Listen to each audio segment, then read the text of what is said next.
มาพี่น้องมื้อนี้นะลีสิให้น้าสาวหรือว่ามาเด้งเพิ่นสิพาลีไปซอกป่าเด้อพูนนำที่ว่าเฮาสิไปซอกนะคุ้นแบบนั้นนะนี่แล้วก็ตัวนี้สิเป็นไฮของมาเด้งลีน้าสาวลีนี่ตู้เพิ่นมีมักแตงพร้อมลีสิไปกินมักแตงอยู่ให้เบิ่งเขาเพิ่นป้าเขาข้าเจ้าอยู่เขตนี้นะก็คืองามสุบอนเลยนะบ่มีบอนใดสิบ่งามเขาข้าเจ้านะได้นี่แล้วก็สิมีเห็ดตัวนี้นำเนี่ยป้าเห็ดอันนี้นะโคตรแซ่บได้เอาไปหมกนะเนี่ยตีมอย เห็ดบีตีมอยหรือว่าเห็ดบีเด้ออันนี้นะนี่เขาสิเก็บจังสิเอาไปหมกอันนี้สิเป็นไม้น้อยผู้สุดทั้งพุ่นเลยอันนี้สิเป็นไม้น้อยถ้าว่ามันไม้ใหญ่นะเห็ดมันสิใหญ่แบบคักนะเอากับคักแต่ว่าอันนี้ต้นไม้น้อยมันก็เลยน้อยแต่ว่าก็ออกโคตรหลายมื้อนี้สิให้น้าสาวเพิ่นพาไปซอกป่าวิธีซอกก็แบบคือแบบอันจะว่าจังได๋คือแบบซอกคือสมัยตะกี้นะเขาสิเอาไม้แล้วก็เอาอันเนื้อไปมัดอยู่ไม้แล้วก็จุ่มจังซี่นะอีหยังก็บ่ฮู้แหละเดี๋ยวสิเฮ็ดแล้วก็สิให้ทุกคนได้เบิ่งมีแต่น้าสาวเพิ่นเฮ็ดลีก็ได้ยินแต่เพิ่นเว้าว่าซอกวิธีนี้นะก็คือได้ป่าหลายแล้วก็ง่ายบ่ได้ใส่บ่ได้แบบยุ่งยากนะบ่ได้ใส่แห้งอีหยังขนาดนั้นสบายซอกง่ายทดลองโอ้อาเกียนกำลังล้นนี่โอ้โหต้นกล้วยอันนี้นะเบิ่งหญ้านะมีแต่ต้นกล้วยก็คือต้นกล้วยนี่ยอมแล้วซับแล้วก็ออกซับแล้วก็ออกอันนี้นะซับมือนี่มืออื่นมันออกแล้วสุดยอดเลยเนี่ยแต่ว่าตั้งแต่ว่าทำน้าสาวนะตั้งแต่ว่าเพิ่นซักเข้ามานี่นะก็ฉีดยาเทื่อนึงแล้วก็ยังบ่ได้เสียหญ้าเลยสิเจ้าเบิ่งหญ้ายังบ่ได้เสียหญ้าจักบาทอันนี้นะเราบนบ่มีหญ้าทุกคนปะโถนี่ตะกี้นะให้แท้ๆต้องมีอันนี้น้ำอ้อยควายขย่อง นี่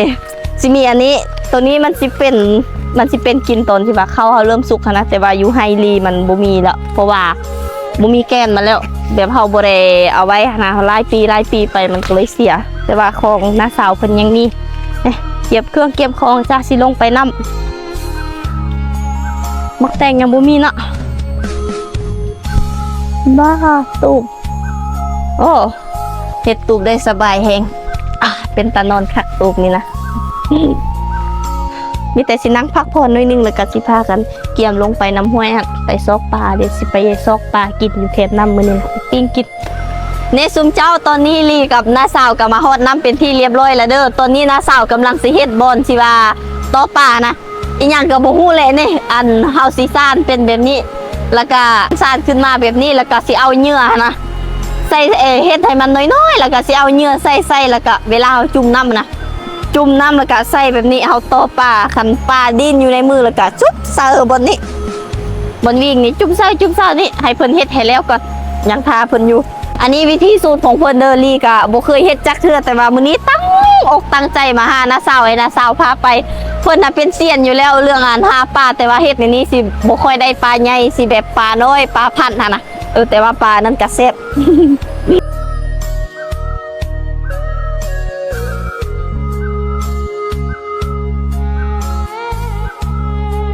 เนื้อที่ว่าเขาสิใส่อันโตป่านะเขาสิเอาเป็นหอยเด้อหอยตัวนี้สิเป็นของน้าสาวที่ว่าเราเก็บตามทางเพิ่นว่าเอาตัวนี้ใส่นี่ก็คือแบบ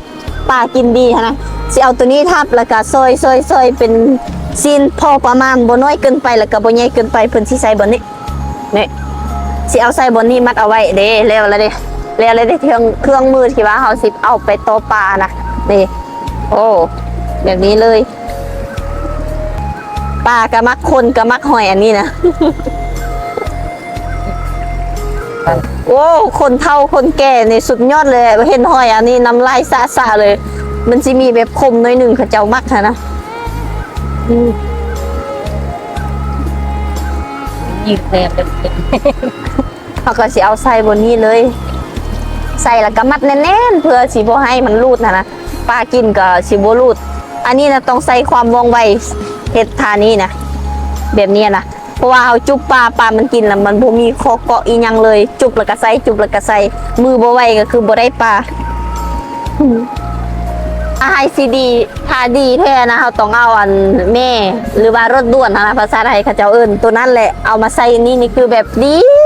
มันกินดีอะนะแต่ว่าก็คือส่วงนี้สิบ่แม่นยามมันเถื่อมันสิบ่มีเถื่อตัวนั้นนะก็ได้เปลี่ยนเอาตัวนี้นี่แล้วละจ้าหน้าตาของอุปกรณ์การหาปลาของเรา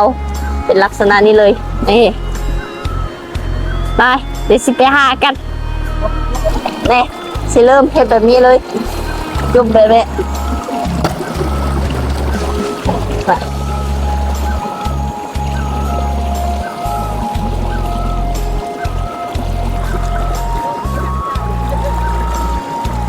เดี๋ยวไปเปลี่ยนบอลกันโอ้นี่เดี๋ยวเสียให้เบิ่ง